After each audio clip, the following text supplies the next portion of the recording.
Agora eu queria aproveitar também para falar de um outro assunto, porque o presidente da Câmara, Henrique Eduardo Alves, que a gente estava comentando aqui, recuou ontem, a gente estava falando aqui sobre as instituições, decisões de instituições, dizendo que não vai desrespeitar a determinação do Supremo Tribunal Federal sobre a cassação automática dos deputados condenados no escândalo do Mensalão. Vamos ver o que ele disse. Não há nenhuma possibilidade de confrontarmos com mérito, questionar a decisão do Supremo. Cada um sabe a sua responsabilidade, é definido na Constituição. Vamos aguardar finalizar aqui o processo, ainda tem os embargos, ainda vai ter os acordos, e quando chegar à Câmara, ela cumprirá o seu dever, sem nenhum conflito, sem nenhum confronto, e num processo rápido, porque isso interessa ao povo brasileiro, ao Judiciário e ao Legislativo. Pois é, só para a gente relembrar um pouquinho, porque a maioria do Supremo decidiu que 4 deputados federais que foram condenados deveriam perder os mandatos. O presidente passado da Câmara começou uma operação de enfrentamento aí em relação ao Supremo, dizendo que não ia cumprir a determinação, ofereceu até guarida, se fosse necessário, para os deputados dentro da Câmara.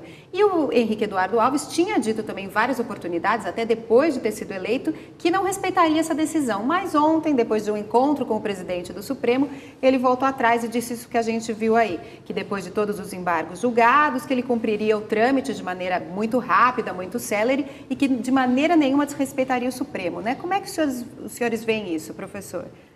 Olha, eu recomendaria a leitura do artigo de hoje da Folha de São Paulo, do jurista Joaquim Falcão. Eu acho uma beleza de análise, né?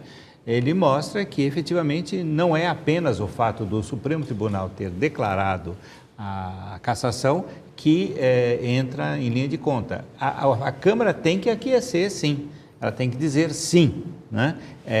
E não cabe, então, a Câmara dizer não ou definir uma outra vontade, né? Pois é, mas aí seria uma coisa de um processo mais administrativo, né? Vão receber a determinação do Supremo, submeter à corregedoria para ver se todo o processo foi respeitado, legalmente respeitado, e depois poderia ser decretada a vacância do cargo, digamos assim. Mas a ameaça anterior era submeter a votação em plenário, né? Que aí sim, até por ser voto secreto, pode ter uma ameaça de mudança de resultado. Mas o que eu acho importante é o seguinte, é que muitas vezes nós desprezamos as fórmulas, né? A Hegel, na filosofia do direito, diz da importância do I, do pingo no I, né? O pingo é uma coisinha de nada, mas sem ele não haveria o I, né? Quer dizer, se a Câmara disser não aceito a vontade, a decisão do STF, cria-se uma crise de Estado. Mas se ela diz eu aceito, né, não é irrelevante ela dizer, é fundamental. Na estrutura da própria sentença do STF está suposta esse aceito. Claro, né? Porque faz parte do processo. Porque senão né? é ilegítimo. Veja, isso é um problema de Estado, né? Cabe à Câmara dizer que aquele indivíduo não pertence mais aos seus quadros, porque a instância judiciária superior definiu que, segundo a Constituição, ele não tem mais esse direito. Mas a impressão que a gente tinha até agora, no caso do Marco Maia, que foi o presidente anterior da Casa, e até nas declarações anteriores do Henrique Alves, era de que eles submeteriam a votação, né? Porque haveria uma possibilidade de um resultado diferente daquele estipulado pelo Supremo. Embora me pareça uma coisa indefensável, rigorosamente falando, o artigo 55 da Constituição Federal acaba rezando essa questão dessa forma. Que no caso de um dos seus membros, seja no Senado, seja na Câmara, tendo sido julgado pelo Supremo Tribunal Federal, já julgado, caberá à Câmara em votação secreta, pela votação da maioria absoluta dos seus membros, cassar o mandato. Agora, deve-se lembrar, por outro lado, que o Supremo não está legislando, ele não está invadindo a esfera alheia, ele foi provocado. E ao ser provocado, a instância maior do país se manifestou. Claro. Quer dizer, o senhor acha que faria parte, pelo que diz a Constituição, faz parte até submeter a questão a... Mesmo que fosse o plenário. Se o plenário se manifesta dizendo que eles são inocentes e que eles vão manter o seu mandato, aí nós temos uma crise inédita de Estado no Brasil, né? Nós não saberemos para onde ir. Né? Agora, se o plenário disser não, nós acatamos a decisão do Supremo Tribunal Federal, isso é necessário. Agora, o problema é isso, chegar ao ponto de submeter isso à votação, existe sempre um risco, né? de que o resultado seja outro, né? Bom, aí nós não sabemos. A gente não sabe o que vai acontecer. O senso de prudência, de responsabilidade, até mesmo, uma palavra parece meio fora de moda, patriotismo, né? Levaria a pensar 10 vezes antes de calar uma instância superior como é o Supremo Tribunal Federal. É que no discurso político, especialmente de setores do PT e alguns setores do próprio PMDB e de partidos aliados, está se procurando fazer dessa decisão judicial uma ação política, né?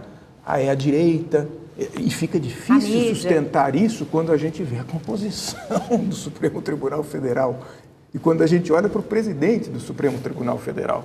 Não, veja o paralelismo, né? Eles decidem a eleição do presidente do Senado em segredo e criticam o Supremo Tribunal Federal porque decidiu tudo à luz da televisão. Não é uma falta de coerência lógica, no mínimo, né? Quer dizer, se você quer que tudo seja secreto, você tem que exigir que a votação do STF também seja secreta. Você não pode criticar o STF pela sua transparência, né? Pela sua suposta predileção mediática, né? Então, aí a conversa precisa encontrar uma certa lógica, né? Uma certa semântica, e isso não está ocorrendo. Por quê? Porque tudo se faz, como nós dizemos em lógica, ad hoc. Você faz sempre para justificar o que você faz, né? E você não parte de princípios, né? E os princípios são importantes. E o Renan Calheiros, que me perdoe, né? Sem princípios não existe ética. Agora, aparentemente, o presidente da Câmara está querendo baixar um pouco, para dizer popularmente, a bola dessa discussão, né? Deu uma bela recuada.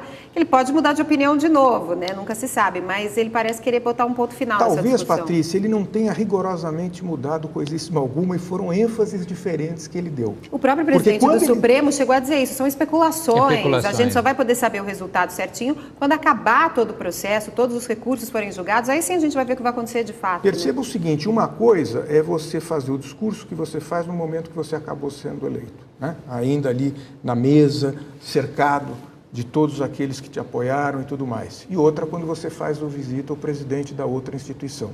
Então, se a gente pega rigorosamente o discurso completo dele no dia da eleição e a fala dele, não só a fala inicial ao sair do gabinete do presidente do Supremo, mas o desenvolvimento do seu raciocínio, na essência é a mesma coisa.